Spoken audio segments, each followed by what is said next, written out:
Boom. Alright. Take two, right? Take two. Damn. But nah, it's all good, bro. This is, we're supposed to do it right. You know what I'm saying? We're supposed to do it right, you feel me? And get this story the way we're supposed to get it. Because that's what we do over at the Museum TV, man. Shaka, what's good, bro? Hey, yo, it's your boy Moreno Guapo. We live at the Museum TV on the go. On the go. We back here in Atlanta. Yeah, back in the ATL, man. Showing love to our people down here. Yo, Noble, before we get to, the interview, what's up with the testing lab, man? We had a crazy couple weeks now. Nah, it's definitely been a crazy week, couple crazy weeks. We had Chavo, as a special guest panelist. Fu Chavo up from Atlanta. Yep. He had an amazing time, bro, from what he was telling me, bro. So, the dots are just continuing to connect. You feel me? So I just love everything that we're doing right now, bro. No lie. I feel like I'm on a cloud. I'm even gonna hold you. Yeah, nah. That's 100, bro. Like the last testing lab was super crazy. Sauce House representative came all the way from the A to rock with us. I'm saying it was lit like that. Yeah, it was sold out event. We also got radio popping now. I'm saying so we on the radio every other Wednesday on Big City FM. I'm saying 88.5 for y'all who don't know. In this city, we play only Massachusetts music from 6 p.m. to 7 p.m. Okay, so that's it. Smack down in the middle of the day. We're not at 11 p.m. We're not 2 a.m. bro. Yeah, we in rush hour. We in the rush hour. Bringing, the hottest, most curated. The hottest curated playlist. Yeah, done by the Museum TV. Sitting down, really listening to give feedback to music, bro. Yeah, you know what I mean. Everybody. And by the time this interview drops, we'll be in our new home. We'll be in a new home. Yeah, we're moving. You feel me? So the Museum TV's moving. Happening right now, bro. I ain't gonna hold you. It's definitely a lot of things. I'm just want to continue to keep the movement going, bro. That's point blank and period. That's what I like to see. You know what I mean? I'm glad to see that. My dog, my brother, man. But that's enough about us, man. We're in Atlanta, you know what I'm saying? Yeah. We're aides of the culture. And, the biggest thing for us at this point, I feel like, as a platform, is just making sure that, the information and those stories that brought to the forefront, you know what I'm saying? All the clickbait and all that extra stuff, you know what I'm saying? It's going to live regardless. So we got to make sure that, the young homie coming up, whatever the case may be, knows these types of stories, you know what I'm saying? Right. That being said, you feel me? We got my man. We got my dog, Jim Nyce in museum. Well, we got my man Jim Nyce down here in Atlanta with us. Right. I was about to say in the museum with us and shit. I forgot we on the go. Yes, 100%. What's the word, Big G? Yeah, man. Recently celebrating the B-Day. We had to crack open the bottles for my dog. Yeah. You know what I'm saying? Pisces crew. You feel me? I mean, I'm an Aquarius, but I digress. I digress. It's February gang all day though, too. It's February gang all day though. You feel me? But bro, we start everything off with our Dead Dog segment. You're from Boston. We don't gotta tell you what Dead Dog stand for. Right. So we need you to put something. If you're not from Boston and you watching this, we got a saying, you put it on Dead Dogs when it's the truth. So we need you to tell the people something about Jim Nyce that no one might know, and you got to put that on Dead Dogs. Oh, man. Sure. Shout out to my first plug that was behind that's hilarious. in Four Corners. Shout out to my first plug from Four Corners. Peace to Kenzo on Dead Dogs. That's hilarious, bro. Four Corners was really from the town. Was a time, bro. Peace to skating that Shea Vu on Dead Dogs. Yeah, I put that shit on Dead Dogs. Nah, he's 85. Yeah, I could only imagine how Mattapan looked in that era. Spooky. It was spooky when I was coming up. So Area B wasn't built yet. Area B wasn't Damn, built, that's bro. scary. Nah, that's Oh, is that B2? Is that B2? Yeah, I don't know which one it is, but B2 the one on Morton and Blue Hill? Yep. That wasn't even in the ground yet. Damn, that's spooky then. For real. All right, so okay, that's a good segue. So- That's a good segue for So the first plug for the Dead Dog segment was in Four Quarters. Yeah. Shout out to the plug. It's bad funny, bro. That's a fact. and that's a great segue for could you tell people how your upbringing was in Boston? And 'cause I know that you were always at Mattapan Music. 100%. Oh, every day. Yeah, so 100%. I didn't quite understand what was going on there, but in all honesty, how that really started was growing up in Milton, which was like I was walking distance from Mattapan. Right. The bus would drop you in Mattapan. You had to walk back. Right. Even if you was taking a bus from Milton, it's going to drop you in Mattapan, and you got to walk down Blue Hill Avenue. But when you had time to kill, which I always had a little time to kill because I was just going to go home and do the homework anyway or whatever, but you go to Mattapan House of Pizza, and then you go right next door to Mattapan Music. So, you know, like that was when rap was new. Like that was 87, 88, you know, like when it was, you know, like because it had just kind of like transitioned from like the message and all that to like now there's like beat on it. Like now it's like Marley Marl and it's like, you know, it's like BDP and it's like it's in the middle of that transition, and so it's exciting for rap and it's still our child. We're just growing up with it. So every day I spend time with my thing. That's rap. That's hip hop. That's growing up hip hop for real. Records, just reading the back, you know, reading the you know, reading the credits. The credits, the inserts and all that. Yeah. You know the names, you know the studios. Like I'm hearing Greenhouse. Talk to the mic, bro. I'm hearing Treehouse. I'm hearing like, you know, who's engineering like Tribe Called Quest stuff early on, De La stuff early on, which is, and shout out, you know, rest in peace, Dave. Rest in peace, Dave. Yeah, for sure. You know, shout out to De La for getting the rights to their music back, but For it was sure. stuff like that was sitting on those shelves. You know what I'm saying? And so, you know, that was just part of my life. Right. You know, I didn't realize what part it would play until later on, but I was very well versed in everything that was coming out, you know, good, bad, or otherwise. To me, you had like major like focus on like details, you know what I'm saying? And like back then, like, you know, you mentioned before how you would be rewarded for, you know, just knowing those certain facts, you know, like, oh, okay, this dude knows his shit, you know what I'm saying? Yeah, I mean, it just the consumer taught me a lot about what hit records would be consisting of. You know what I'm saying? Because they would come in and that's what they would say. They'd be like, because you be in there enough, so much, that they don't know if you work there or not. Right. You know, and you may as well be working there because the guy who is working there, that he knows you know. Go ahead and ask him. You know what I'm saying? So it'd be like the guy comes in and he'd be like,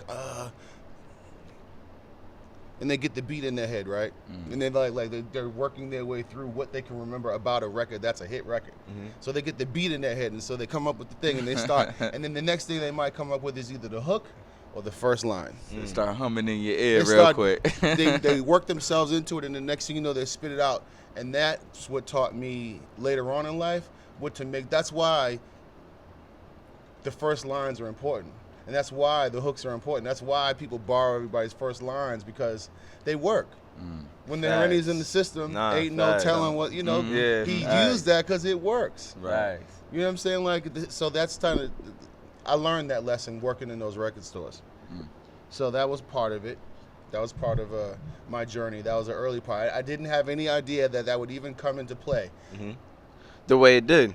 And in all honesty, like, I always kind of think about my journey and, you know, little things. Like me personally, you know, starting a Museum TV, I think about, you know, I probably would have never started Museum TV if I didn't, you know, start working at Best Buy and they just so happened to put me in the digital imaging department. Oh, yeah? You feel me? That was the first time I ever held a DSLR camera, you know, and I was like 16.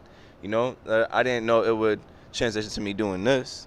You feel me? So, I love hearing shit like that because it's just like, I feel like people always overcomplicate, you know, someone's success story. You know what I'm saying? To where sometimes, like, yeah, you know, like there's obviously, you know, a lot of details that go into it, but a lot of times it came from just simplicity. You know what I'm saying? You just a simple want to do something. You know, your want to, you know, immerse yourself. Was around it. I voluntarily was participating in it.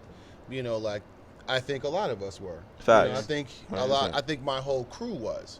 You know, I'm not the only one who was there. We were all there. You know what I'm saying? Like, it's just after school, 2:10, bus comes, get to Mattapan Square, take over Mattapan Music. You're going to be there till about 3, 4 o'clock. And that's what it was. You know? That's what it was. So, because he got the release schedule up on the wall, so you know it's coming.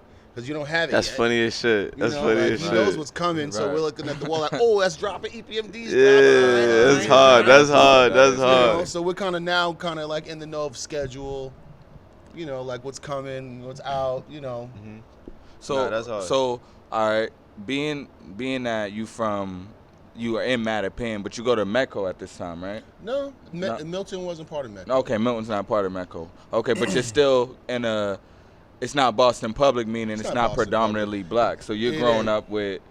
It wasn't. Yeah. And as a matter of fact, what was going on that really was helping me out too was Joey had moved to Milton. Okay. And Joey had all the flavor. Yeah. I thought I had flavor too. said- Joey came. Said, dang. he Shout out took big my homie spot. Joey Yeah, Politics. right. Shout out big homie Joey This nigga's Politics. You know what I fresh as mean? hell. Every I fucking mean, day, Joey. like, he's fresh as shit, and he could draw. I was like, I gotta get my drawing up. I gotta get Yeah. my, now I gotta get all my. Now I gotta dust it off. right, and, right. You know, Joey. I got something to compete with. You know what I'm Yeah, saying? word, So, dog. That's my guy. like, we just, and we ended up hitting it off all, at the beginning, very beginning. But like, he had brought what I wasn't seeing every day. You know what I'm Got you. saying? Like, because he's fresh out. Yeah. Speak it to He's the mic, fresh big from homie. the Speak it to the hood. mic, big homie. Speak it to the mic, big homie. Oh, am I still too far? Yeah, All just a right. little.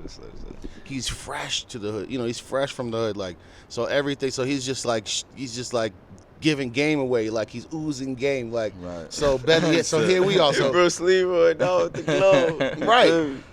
Dogs. So love it, bro. so that was just kind of timely, and then we were all just very competitive to the extent that we wanted to be the freshest.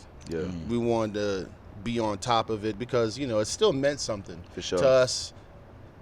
No, I'm sorry. Let me not put it that way. It was everything to us to at least be true to it. So that means you had to be good with it. You had to practice at it. If you're going to be a DJ, practice. Yeah. Because, what did we do? Go downtown, bought the Newmark DJ mixer, you know what I'm saying?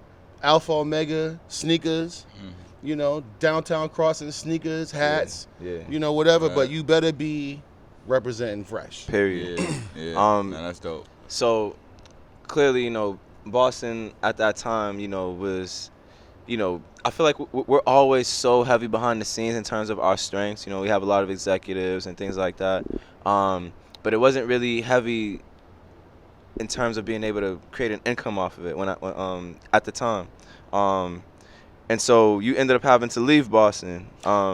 Well, I graduated from high school. Yep. Fast forward, I was time. decided I wanted to go to Howard. Okay, yeah. How did that decision? I was wondering that from You our know, last it's funny, I couple. almost went to Morehouse. Whoa. Wow. I thought I was going to Morehouse until I went on a college tour. I was wondering that. Well, I'm going to break his heart. Yeah. I thought they didn't let me in at Damn, first. Damn. They said my math scores were too low. Came down on a college tour. Tried to convince them to let me in. They said, you know what, we like you. Go ahead, go back home, take your math scores again. And so this whole time, because we went all the way down to Alabama. Matter of fact, we stopped at a Shoney's on the way down. Biggie talked about the Shoney's. Yeah. The bitch in the Shoney's told me, like, I never forgot No, that. right. bitch. He said once you I heard that remember line, at he was Shoney's. sold. When you down south, we get to Shoney's, you're down south now. Because Okay. there's no Shoney's up north. Yeah. Anyway. Okay. So we went all the way to Alabama on the Bust and Lose bus. And we started to make our way back. So Alabama, then we went to Morehouse, so we're making our way from like Tuskegee. We get there, had a conversation there. I'm like thinking, okay, fine, we're just gonna go home. We'll just see these other schools and whatever, we'll just figure it out. But when we got to DC and that bus pulled up on that yard about 1 o'clock in the afternoon, and it just so happened to be Springfest. And I was with my boys. We went together. Like, I'm still with my people. Like, my day ones. Like, we're rolling. And we looked at each other, and you get that confirmation. It's From like, people, now you don't have to guess anymore. Like, it's like Yeah, this so is we it. at. this is it, right? Yeah, it's where we at. This is It's where it. we at. Right. Yard was fresh. The girls was fly. Everybody was grown, and it was just, everything was just right. I was like, this is what I want. Nah, that's I hard. was like, this is what I want. Fast forward, that's where I went. That's fine. And I'm really glad that I went there because a lot of things that would help shape my participation in music started when I went there. So I feel like we're starting off a little slow, and just for everybody, just kind of be up on game. For one, big homie went to Howard, was able to become a college rep. We then was able to see a Def Jam opportunity, and from working with Def Jam, famed Def Jam, then going into Interscope, and just a plethora of things really. So I just I feel like we're giving them the slow one to really let them. You feel me? Yeah. Well, so talk to me about DC. Talk to me about DC. DC is important because college DC, roommate. DC, Right. DC ties in a lot because my opportunity to get into Def Jam actually came from somebody from Brockton. Kev Mitchell, so right? I know that we need to. I cannot not say that, especially on a Boston podcast. Talk. Where people from Boston want to know if it can happen for you outside, like wherever you are, or want to get into something that's above and beyond where you come from. He was from Brockton, and that's crazy. Shout out Brockton, man. I mean, that's a story in and of itself. But the short version is that he berated me for not being there the first day for like 30 minutes in front of everybody in there.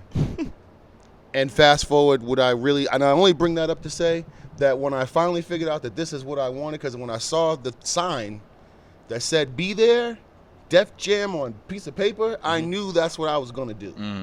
So he did whatever he did. I didn't care, because when it was all said and done with, I became his number one guy. Fire. I did everything he asked to do to the T, and on top of that, I was doing more stuff. I made it so that I showed value where he didn't even know their value could exist. But because I already knew, this is it for me. I took it off the wall myself, and I put it in my bag. I have it at my mother's house. The sign the sign that said "Be here at 7:30" on October 27 or whatever the day was, I took that off the wall and I kept it. I was like, I'm gonna have this forever. Bro. Started with Def Jam. Dog. So all right, so you were interning at Def Jam, and your whole thing was college repping at Def Jam, then interning in New York at Def Jam after that. And so I took it from college DC repping to New is York. like you're the liaison on so Nas comes on campus, and you're the one like, yeah, Nas, we're going over here, bro. Right. Well, yes, Nas, but that was for TrackMasters. That's okay, but I'm saying that, so when you're doing a college rep, you're basically doing whatever your regional is asking you to do to support whatever projects are coming out. You're technically an extension of promotion department, because guys are going to come through your market. They're going to go to all the radio stations, but they also want to come through the colleges too. Especially when you're in DC, like we're going to get Biggie, we're going to get the wu-tang Clan, like we're going to get all that. You know what I'm saying? We're going to get all that stuff over there. Just like in Boston, like Boston gets all that too. Like we there's get a college circuit for sure. So I guess what I'm saying is that not everybody has it like that, but we have it like y'all have it that way. Okay. And that's where Guru got started. My roommate from college, my freshman year roommate. Shout out to He big was homie, working man. at the HUR at the radio station, so he was kind of getting his chops thinking, because he was always a DJ. Guys from Philly, if they're not barbers, nice with the barber stuff, they're nice with the DJ stuff. That was a huge thing. That's one of the things that come out of Philly. They create DJs. So all right, I get it. You know what I'm saying? Like we're talking about, just to kind of get into Guru though, bro, because it's like, your history is so decorated first and foremost, bro. Your college roommates with Guru, just so happened to be college roommates with Guru, bro. Right. You feel me? Like that's like, you know what I mean? Like it's like, come on, bro. Casually, you feel me? Like so go a little bit more into that though first though, bro. Because how does that shape the future? You know what I'm saying, in terms of like, because y'all was really in the trenches together, like for real. I think to be honest with you, I don't necessarily know if it changed anything then, because we were just trying to figure out. What I did know, what we both understood about each other is that he understood hip hop the way I understood it, and he wanted to be great, extremely great at whatever he was going to put his hands on that had something to do with that. Okay. And I did too. So that's where we kind of always got along.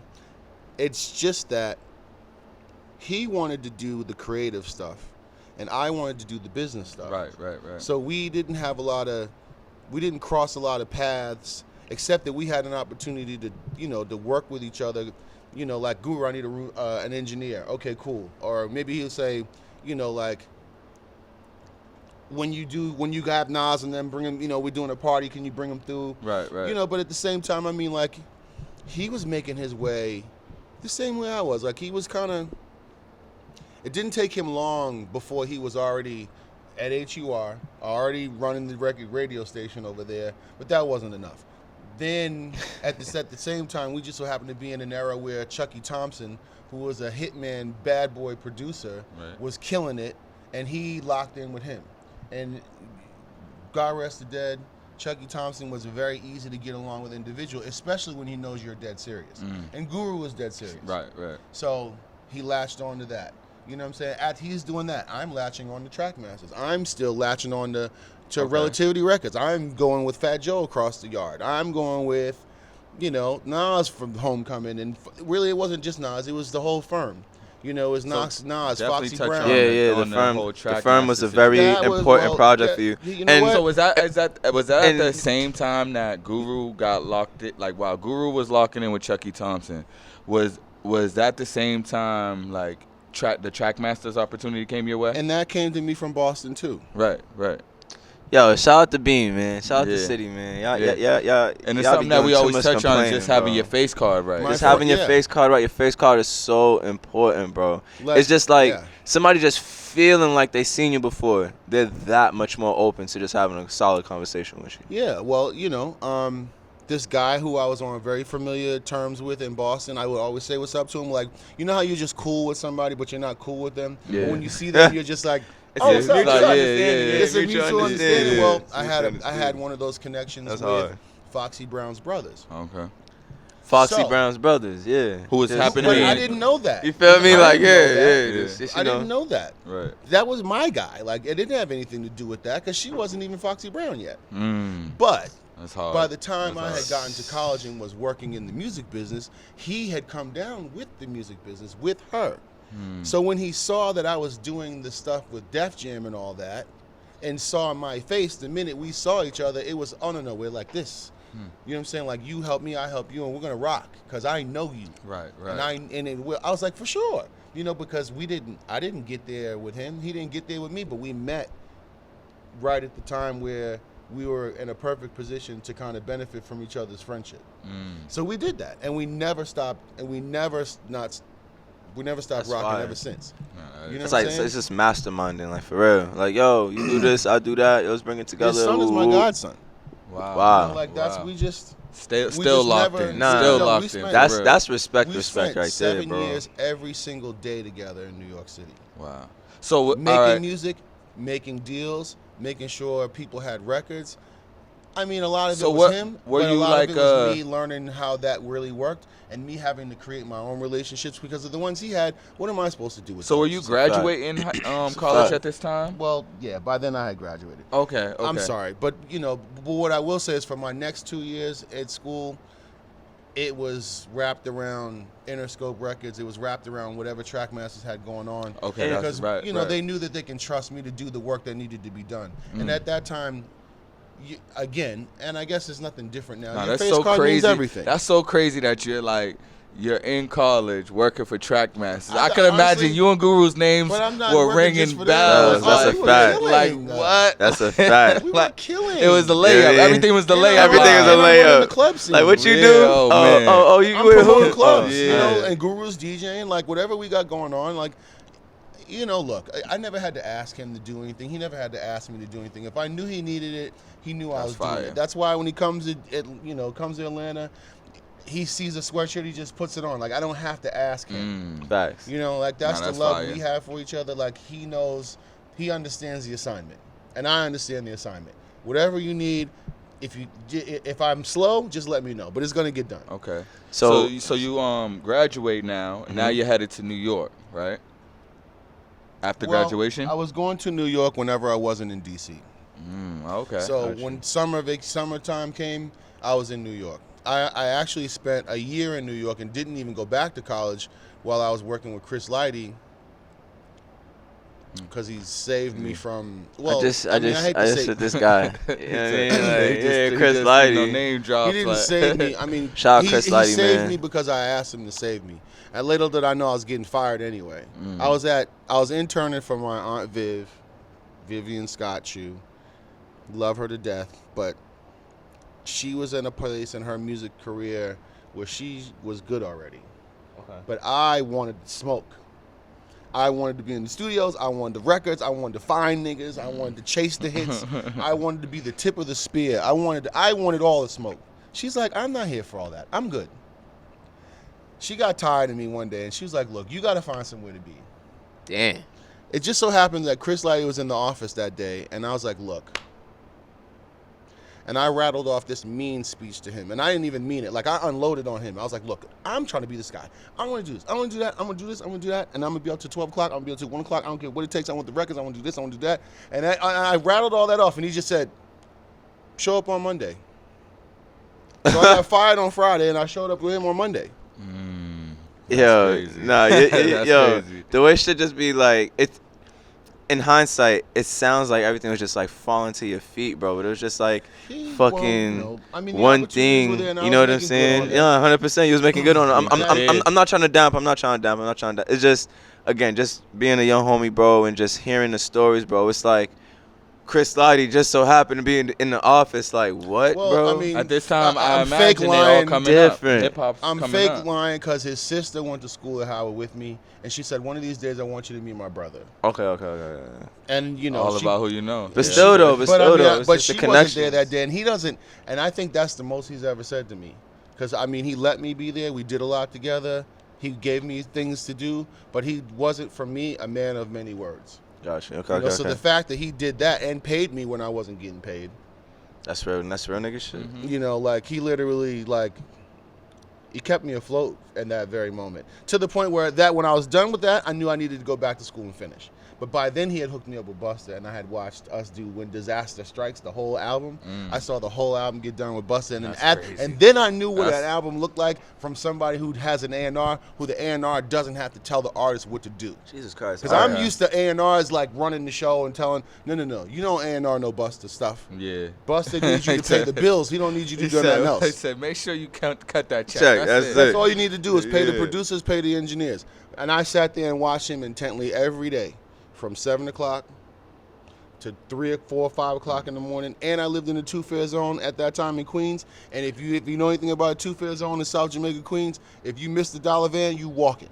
So every night I'm walking home about 2 miles from where the bus would have dropped me off, where the E train would have dropped me off in Queens, to And I mean, during them times, Linden in the Van Wyck. And walking at 2 a.m. different. Yeah. On dog. And You had to have some watching this, shit on. anybody watching this from South Jamaica, Queens, Sure. I'm walking from Babes on Sufton all the way to Linden in the Van Wyck, past Liberty, past all that every night. You know that's about 2.5 miles. Linden, like Chop Call Quest Linden? Yeah. Linden in the Van Wyck, actually Lost Boys neighborhood. Oh, wow. Come on, bro. But they were on It's the shit I be Linden. talking walking about. through the So, all right. Because, in all honesty, like, we're doing a great At the job time, of, that's what I like, was saying. telling the story, bro. But, like, It's too much story. Yeah. It's too for much somebody that I feel like don't know you, for real, I want you to kind of, like, go down a little bit of the resume. So, you kind of just, you know, honestly, fuck this up with the Busta joint. Because I don't think we've ever talked about Busta low-key, bro. We've never chopped on Busta. You should call me Boston James. Boston GM. Boston James. Oh, yeah, because he does have the crazy Jamaican accent. He's a wild Jamaican church. From the Yeah, church. most of them are. Church in Flatbush. Nigga. So, all right. Actually, So, he's not from. You know, that's about right. He's from Flatbush. he's the heavy Flatbush nigga. That's a fact. Fucking, the first time I heard a Busta interview, I was like, oh, this nigga's really island man. You know what I'm saying? Like, for real. He yard So, all right. So, again, like, for the person that, again, might, like, just go down some of your more notable projects that you worked on. So, we just heard Busta. We know about A. Marie. We know Busta about, was you a know, project that I can't say I worked on. It's the one that Okay. I learned from, Okay, and that I was respect, able respect. to. I was actually able to be a fly on the wall because I think that's just as important. I think that's just as important, bro. He took to me because I don't know, but he let me learn from him, and that's what led to other things. Like I learned. All right, so and early on, I was able to learn from Kevin Mitchell, and then I used it to help him out. I was able to learn from Jazz Young because she also was in the trenches with me on the way to Def Jam. She's just a little ahead of me, you know. So, you know, I kind of am one of those people who, when I hear it and when I'm really ready to absorb it, I'm never going to forget it. So all of this music stuff that I'm learning, I'm never forgetting it. I'm putting it to work. So because I didn't work with Chucky, I wanted to be in New York. I wanted to be where Ant was. Anton was back in New York now. He was never in the D.C. So I'm trying to be back in New York. But most of my friends at school are from New York, so I'm now in New York all the time. I don't really. I'm not gonna. I'm from home. Everybody knows I'm never gonna wear a Yankee hat. Boston J, talk that talk. I'm rocking my B hat. Real one. You know what I'm saying? But I now have to make my name in another place. Right. I have to make my name where the game is being played. I can't do that at home where I'm from. That's crazy. But I'm cool because I'm crazy and I'm wild. I'm just as wild as y'all. That's why I got along so well in Brooklyn, because I can get with the program real fast. And get with the you know shit. what I'm saying? And that's why. And when it comes to music, and when you're trying to make your name in the street game team and all that stuff, like, you can't play about it. You just have to go. You just have to go, and you have to execute. You have to do what you have to do, and that's how you really, to be honest with you, end up successful at any and all of this stuff. Get with the fucking program and do what needs to be done. You know what needs to be done, so do it. Right. It means if every sign on this street has to have a poster put on it, well, then I guess you know at least you got half of it figured out. You know what you got to do. Put one on every one of these. So that's about it. So all right. That's so not rocket science. We execute, bro, and you know, I love the passion right now because I wanted to talk a little bit about Steve's influence on you know, just your upbringing and things like that, because I know Steve is a heavy, you know, just trailblazer, you know what I'm saying? He's somebody that's gonna make the lane, you know. I met Steve. Stoute, by the way. Interscope. When I met Steve Stoute, it was because he was basically running TrackMasters. He was their manager, and he ran the administrational part that was TrackMasters Inc. Yeah. You know what I'm saying? And they were killing it. You know, they were doing a lot, and they were continuing to grow. Like, we hadn't even done Best of Both Worlds yet. We hadn't even done. So you was a part of Best of Both Worlds project? No. Talk to I was niggas. a part of it because I was there and I was rocking Fly TM, but I was not like, I can't say that I gave a beat. I can't say none of that. But what I will say is when I was rocking, everybody know I was Team TrackMasters, Team. Okay. So yes, I had information. You know, I heard the records before they came out. I knew what hit records sounded like. That's crazy. But we had Nas too, and we were also doing Foxy. We were also doing LL Cool J. You did the Firm album. That was we're past that. Okay. The Firm album was 97, right? Now we're talking about like that was 97, no? The Firm. Or it was 99. 97, like 99. I'm thinking that's more one like of the two. 96. Really? Maybe 97. It was written. No, it was written with because 97. really now, because we're talking about If I Ruled the World. You know what I'm saying? Because Steve was also managing 96. Nas. Yes. So I was, you know, like I was a fly on the wall to a lot of stuff with respect to Steve. And as far as I was concerned at that particular point, as much as I appreciated Chris, I thought I identified with Steve more. You know, and I would hang on, because he wasn't always a teacher, but if you were paying attention, he was teaching you. Teaching some shit. Talk that. Because I was watching him, and I would hang on his every word. I would watch how he would maneuver things. I even watched how he negotiated with me, like, you know, when it came that time. And it's just, I understood. I felt like I understood his train of thought once I figured it out. Like because he thinks, the way he thinks was, you find a hole and you fill it. You identify where you are needed and you go and you address those problems. You know what I'm saying? And he's constantly thinking, what does this need? What is missing from this thing? And that's what he would do. You know, and that's a lot of the way he would kind of go about eking out certain opportunities. And so that plus his business acumen, because he was smart, you know, and on top of that, he was on it. Facts. He wanted to see everything that we needed to pay for. He wanted to sign off on every check that went out. You know, like he wasn't just kind of like mailing it in. He was never really mailing it in. You know what I'm saying? And he cared about winning really bad. You know what I'm saying? And so he made us care about winning. That's that culture shit. Yeah. Like we knew that was non-negotiable. Winning was it. And if you're not winning, you can find another place to be. Period. You know what I'm saying? And so that's what I know, and that's what I feel like I took from him. You know what I'm saying? But Chris was the same way. Chris hated losing. Nobody liked losing, but at the same time, you have to be a part of a winning culture. Period. Every like, you know, you could be good at what you do, and you mentioned this last time, but even like at TrackMasters, and I kind of like want to kind of round out the Boston, DC, and New York segment of your timeline, bro? Because I do want to get into ATL and OTFS as well. By the time I'm in New York, it's kind of me now. You know, like the DC thing was a lot of the Boston relationships, but it's really at that point I'm trying to make my own way. That's and fire. I'm doing it based on my own resume because At I've this already point. built a resume Yes, at this sir. point that says, because I'll be honest with you, I never got a job in the music business with a resume. They know you. They heard of you. They want you. It's like, I mean, do you think Bill Belichick gave a resume to, oh, no, don't get me wrong. That's tough.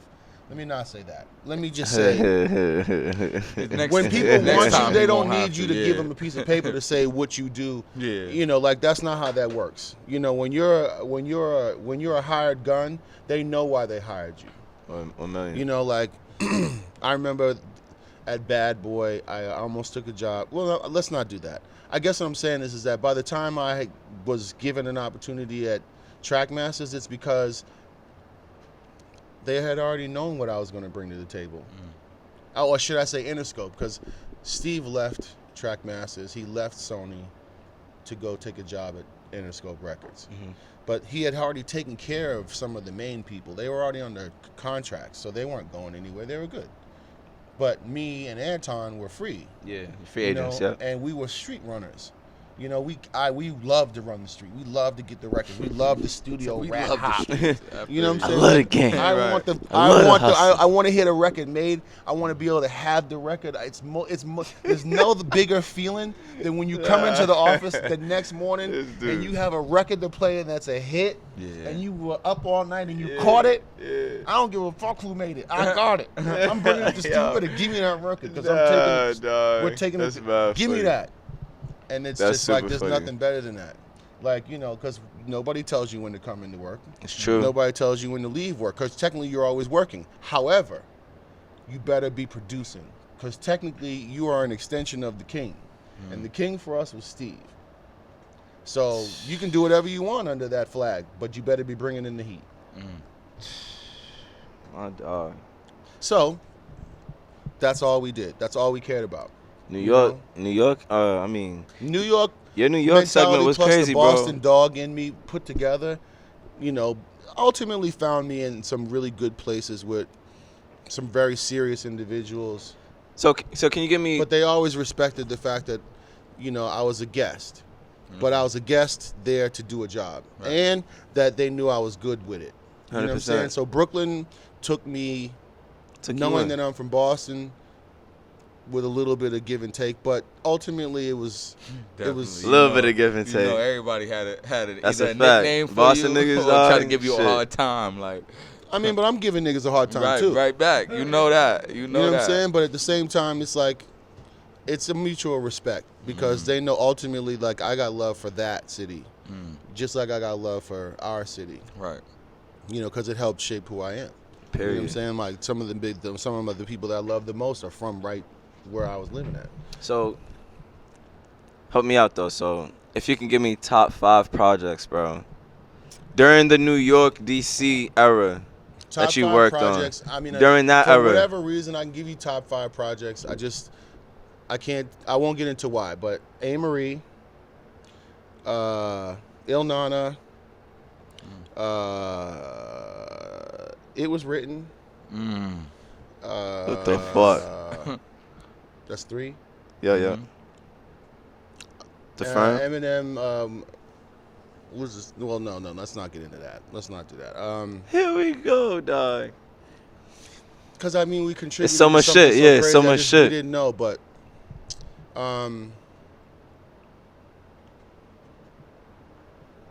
We got 3. Moulin Rouge. Oh that was wow, big wow, for wow. me. Yeah. That's fire. That's fire. And, that was everywhere big. And The Maya joint. Beyonce's solo album, her first solo album, that Rich Harrison produced on. Those kind of helped make. Beyonce's first album, bro. No, her solo album. Her Because first Rich solo Harrison album. did Crazy in Love, Okay, got you. and by that time we were already, you know, like he went to Howard. He was my boy at school. Yeah. And, you know, like I brought him I brought him around. I brought him in. You know what I'm saying? It just kind of panned out that it would really take us places. Like, I love this, bro. These stories, bro, is just But your audience needs to understand that if it wasn't for me wanting to do that thing at a high level, really, really well, I wouldn't have been in any of them places. A million. Because I'll be honest with you, what was a given and what was an afterthought was whether I was going to be the best that I could be on any given day. Because I worked with the best. Steve is the best. You know, Chris Lighty's the best. Lyor Cohen's the best. That's a fact. They're the best. What's the jump from Lyor? Well, when I interned at Def Jam, like he was like the Red Auerbach of the building. Like he'd throw the football to you. You know what I'm saying? Like he's there every day. He's coming in at 10 o'clock in the morning. Like he's blasting the records. You better understand he's blasting them for a reason, because you better understand he blasting them so that you better understand when that shit is ready, you better be ready to put the shit out. Right. You know what I'm saying? Like he's subconsciously talking to you. You know, he's you know, like, I mean, he's a god to me. Like he just understood it.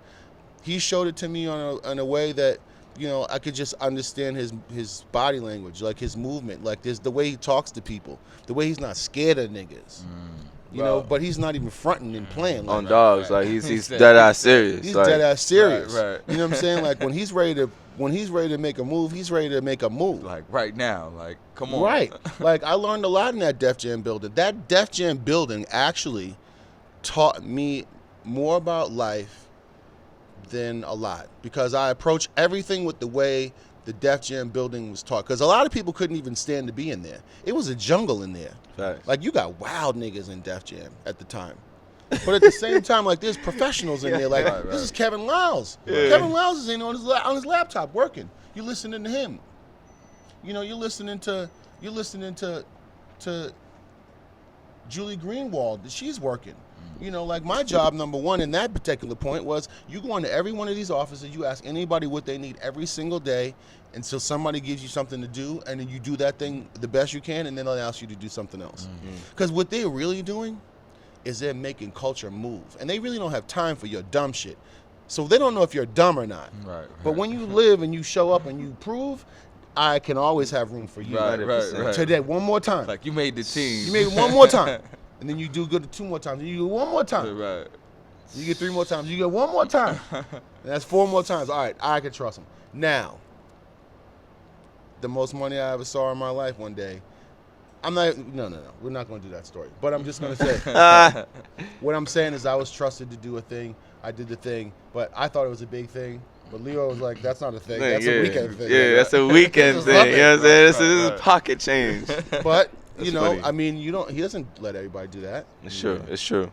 You know what I'm saying? Like, he had to actually trust you. An intern could have just taken their money and ran. Yeah. Never came back. Like, this is payday. That's a fact. But not I. Came back. Not I. No. I'm not here. Because when I saw Russell Simmons on the cover of Black Enterprise. in a sweatshirt and not a suit, yeah, or bro. a baseball hat, He was sitting on the Rolls Royce. It was like this. I knew this that's the 34-year-old life I that built a $35 million rap empire. I always That's look at the that life shit. I wanted. It was on the cover of that '92 issue. I remember that That shit. was my high school graduation year. That's what Fuck, I knew. man. That's That's kind of fire, how I dog. started to understand. So when I saw that Def Jam sign on the wall in the School of Communications at Howard, I just took it off the wall because I connected the two, and I was Yes, bro. Talk, That's where I'm yo, headed. I Like, love that's where I'm that, headed. bro. I was like, what? So don't nobody else Man. got to see this. Yo, I ain't gonna lie, 'cause I'm showing up. that I'm picture's showing up. wild influential to me and hella years later, bro. So I can only imagine during that time, bro, especially, It you know, meant the everything turmoil to of the me time. that's even possible, Bro. Now, how do I even begin to get in that game? I don't know, but that when I saw that, I was like, this is my step. This is my way in. And I say that, and all that to say, you know, like, and this is to you, and this is to you, and this is to anybody watching, and it's to me. Yes, hip hop runs everything, but part of the reason why it runs everything is because of how much people like me and the people who taught me what this game is all about put into all of it, not just the And lyrics, just but care. how it looked, Right. you Just know, caring. how it smelled when you ran into it, how you saw it, and what it and how authentic it really was at every step of the way. If you were at a place like Def Jam. Beautiful. If you were at a place like TrackMasters. If you were at a place like Violator Records, Interscope, we weren't playing. This dude died. Elektra and all them, those big labels, those internships, yeah, those was cool, but they couldn't move at the pace of the culture. So they couldn't keep up with what Lyor or what Chris or what Steve was willing to do today. How much are poster boards? $12,000. Paid. Go. Get out. Do it right now. Tonight. We need to be in front of this spot tonight. Right. Clowning. Damn. We want poster boards all up and down. So what does that teach? What does that teach you? You got to move at the speed of the culture. Right now, bro. Yeah. You can't be hemming Don't and hold it hawing off. about. Don't hold it off. You can't be hemming and hawing about what it means to do it, or if you really want to do it, you have to just do it. That's a You know, fact. did we win every time we went out? No. Because our bad boy kicked our ass a couple of nights. A lot of nights. They invented the poster board. Super Mario invented the poster board. Like the picket sign, Yeah. that was a big deal for us then. You know, nobody had seen anything like that. That came from them. And why? Because they were going for it. Bad Boy. Bad Boy was going for it. It was Bad Boy and Def Jam kind It of. was Bad Boy, Def Jam, and Master P. Shout out Master P was Big Master P. Cutting niggas' asses. All right, so That's hard. But in New York, yeah, that was it. Okay. You know. But I kinda- he was in reinventing the whole thing. We were gutter dirty. Def Jam was like this thing. He was that shiny new thing, but it was fly, and it was his, and there was nothing you could say about it because it was still classic shit. Yeah. You know what I'm saying? Like, what can you say to that? Like, he's in your face, making history right in front every single day. It's facts. You know what I'm saying? What does that make us do? Now we got to feel like we got to do the same thing. Right. You know what I'm saying? Like, Shout out, yo. Bro. everybody's going for it. You know what I'm saying? It So was a that's what different time, that's man, why for real. steel sharpens steel. That's why you got what you got. Technically, that's how we got the East Coast back from the West. It's true. Low key. Woo. Low key. Nah. Not me with the woo, but I definitely watched their rise, and I definitely was a fan. But when it came to Biggie, definitely was a fan. But when it came to Nas, when it came to Fox, when it came to anything that was surrounding any of that, anything coming around out of Brooklyn, I was kind of right next to. You know what I'm saying? It was cheering on and maybe had a word, but, you know, like, So it was, fire, you bro. know, again. All right. So let's All right. Yeah, New Boston, York- right. DC, New York. I feel like we did a good job, job. really kind of, you Talking know, those, you know what I'm saying, taking kind those of points. bullet pointing it a little So bit. now we you know get what I'm into saying? what, Atlanta? Because your story is just honestly crazy, Jimmy. For It's real, not bro. enough for an hour. Yeah, but nah, What I 100%. am saying is that, you know, coming from where we're from, it can definitely be done. But it starts and ends with, because I'm going to be honest with you, when it all comes down to it, it's like being a pro in basketball. If you're a pro, if you're going to be a pro, you're going to be around other pros from wherever the hell they're going to be from. That's a fact. That's You a just fact. so happen to be from where you're from. Right. But they're going to take you seriously based on how you take your craft seriously, no matter where you're from. That's a fact. You know what I'm saying? Now, could I have gone home with that? I didn't think so. I would have had to recreate it all. You know what I'm saying? But it didn't matter. I felt as though because people knew where I was from already. I mean, Dr. Dre hung with a guy from Boston. So we've always been around. Right. Shout out to Big Chuck. Yeah, I heard about Big Chuck, man. You know, like, we're around. Yo, bro, I heard about Big Chuck through the grapevine. So, all right, so how do we get from New York to now being down in ATL and being like, look, you know, we love doing what we do. We love telling stories and, you know, kind of creating the mediums, you know what I'm saying, for that to happen. Well, because at this point, I'm no longer at Interscope. I'm technically part of a company that I started with the general manager of LaFace, Dorsey James. We started a company, and, you know, he's a little older, yeah, just Dorsey James. and he's really more mature with the way that the business works. And I like to be still in the street getting records. So we're a match made in heaven. We don't get in each other's way. You know, I get the stuff, and he negotiates the deals.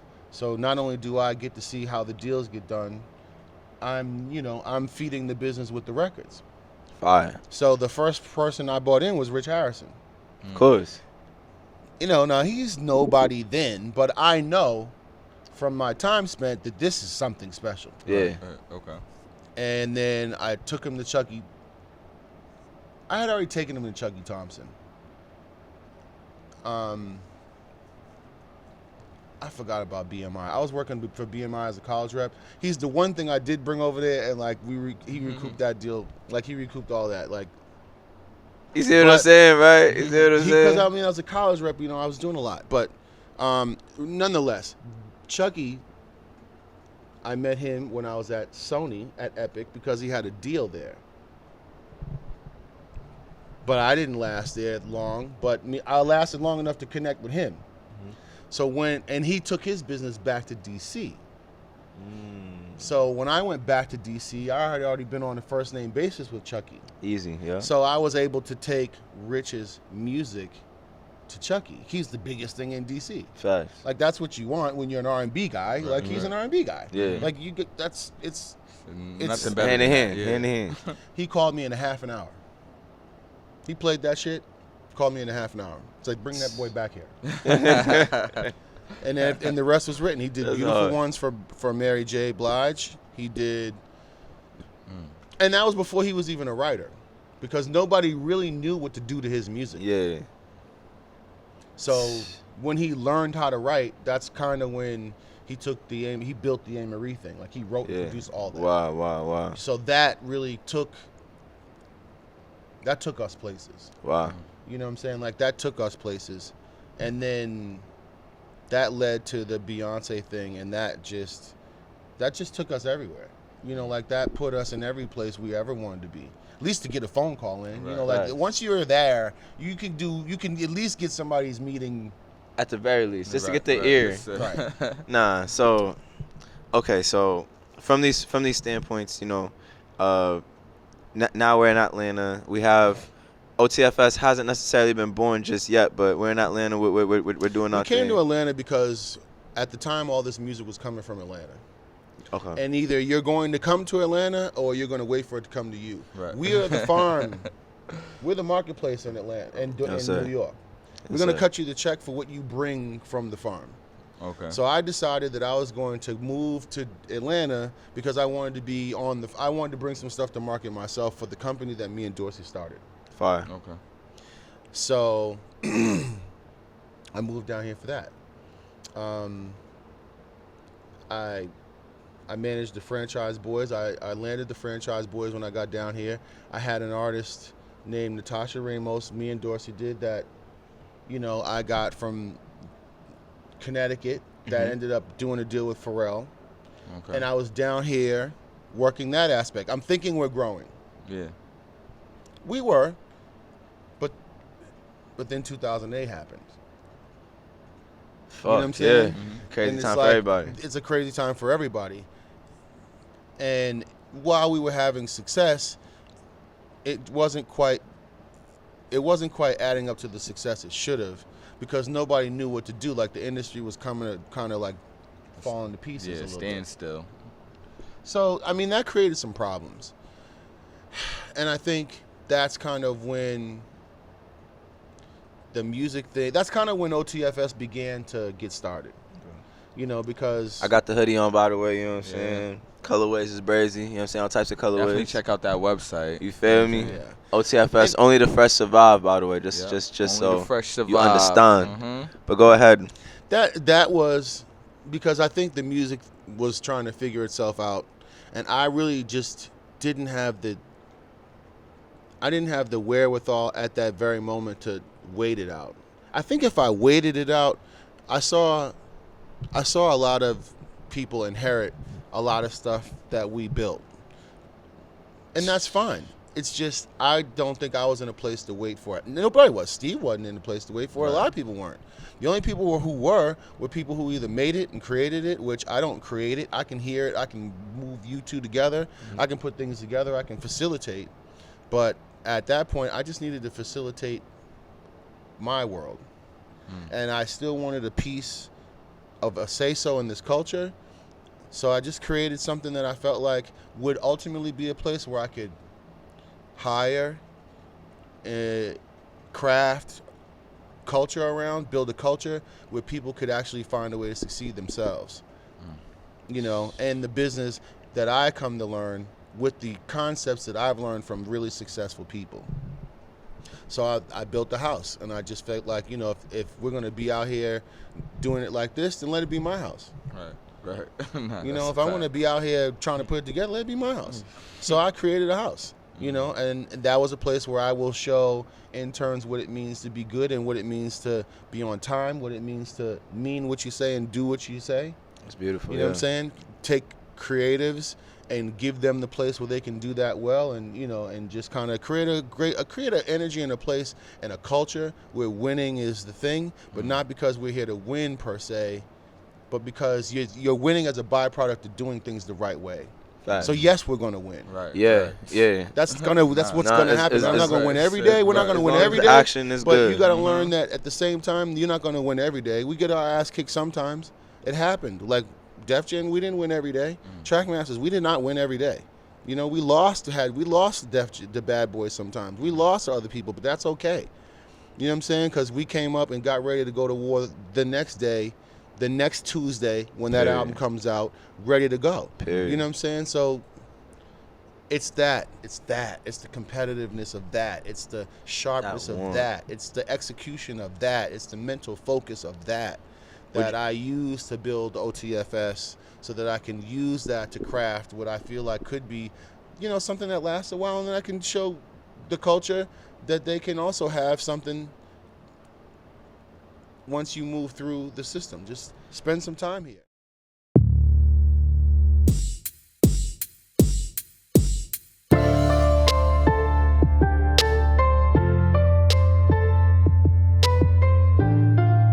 Gang, I'd like to thank y'all for pulling up once again with the Museum TV. And you need to like, share, and comment, because we're going to keep exhibiting these stories, and you can find more right here.